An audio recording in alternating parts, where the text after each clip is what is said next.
Lorenzen Wright had dug himself a grave and filled it with bad choices. Divorced, broke, and soon to be gunned down in cold blood during a trip back to Memphis.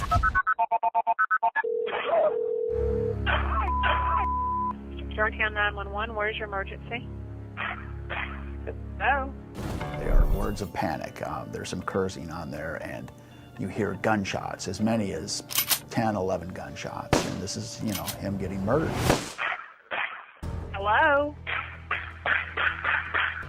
I don't have nothing but gunshots. Hello? Hello? It feels like he really didn't know what was happening until that moment. Right, that's what I think. I think he had no idea. The call was picked up by a 911 dispatcher in Germantown, and they never pursued it immediately. What do you mean they didn't pursue it? It's still a shooting. It's a shooting, but they didn't know it was a shooting. They tried to trace the call, and they couldn't. And they just somehow just dropped the ball. They should have alerted Memphis.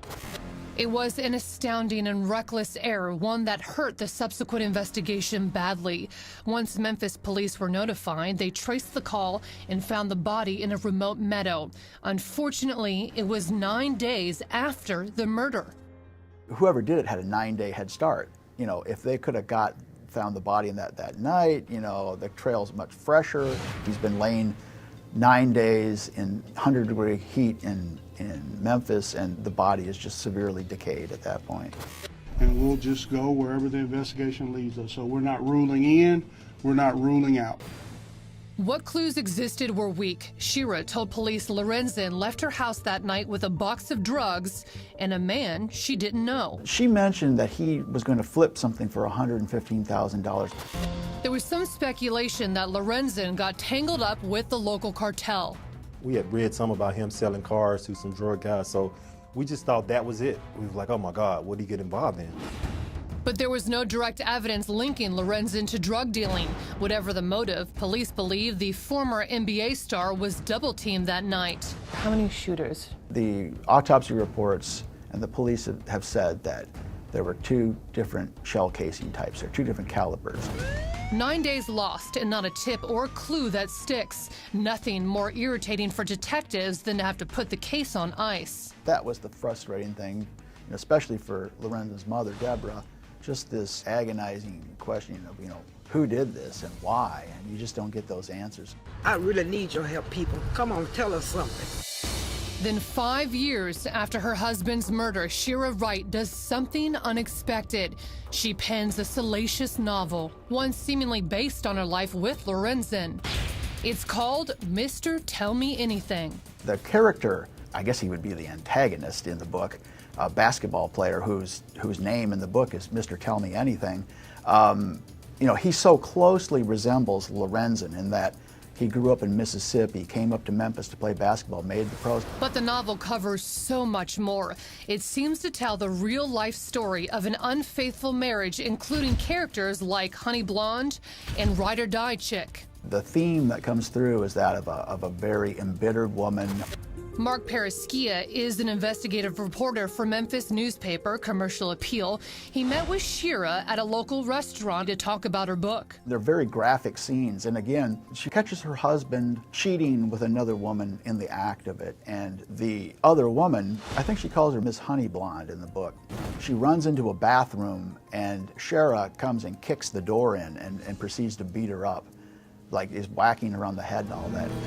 The words read like cheesy pulp fiction. His face was all adorned in bright red blood and hers in black because of the smudge mascara and tears. They were even now. She was done. His money was poisonous. In the book, Shira's character is fat-shamed, beaten, and even considers suicide over repeated infidelities on the part of the NBA player she's married to. She said she struck him with keys, like had keys in a fist and punched him in the face and drew blood. So I asked her, I said, did this really happen? And she says, oh yeah, that happened. Now, Mark is wondering if this book of fiction is based on a true story. He changes the subject to her husband's murder. Do you have any idea who did this, or? I don't know. I gotta ask you this, but I mean, did you have anything to do with his murder or his disappearance? I'm a mother, I'm a wife, I'm an author, and the police should find his killer.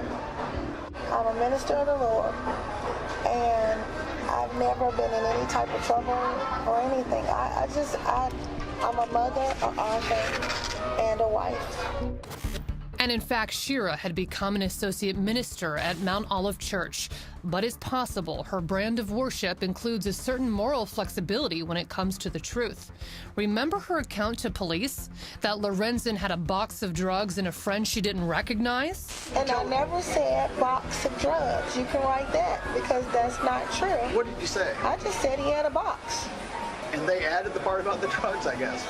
Did you tell them the first time that he was at your house and he left with somebody that you didn't know? I never told them who he left with because I didn't see that. And so that would be an untrue statement. There are accounts that you told the police a few weeks before this that 2 or 3 guys came up to the house looking for him and they had guns. Do you remember that? Or? No, I don't remember. I mean, I try not to even think about things like that. She was asked directly, did you have anything to do with it? And I thought it was interesting, never once did she say no. She just kept repeating, I'm a mother, I'm a wife, I'm an author. Yeah, and I saw that interview. I'm like, huh. When I saw that, I'm like, wow. Come on, Sarah. But here's where Shira's unflinching audacity will drop your jaw. She told me in the interview that she was working on a sequel, and the sequel was going to be called The Whole Nine. And that's where I said, okay, this character in this book, Mr. Tell Me Anything, is he murdered? And she says, oh yes, he is. And that's what the sequel is going to be about.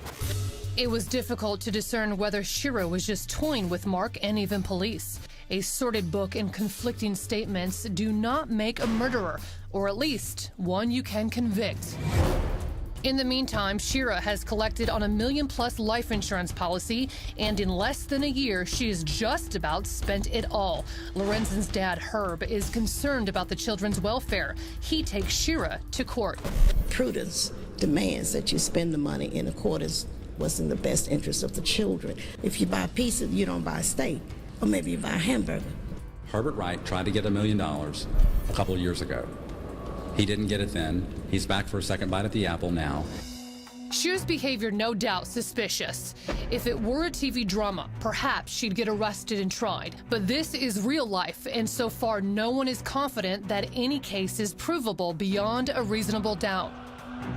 Coming up, now it's 7 agonizing years without justice for Lorenzen Wright, until cops hit the jackpot in Lorenzen's home state of Mississippi. Authorities located the murder weapon in a lake near Walnut, Mississippi.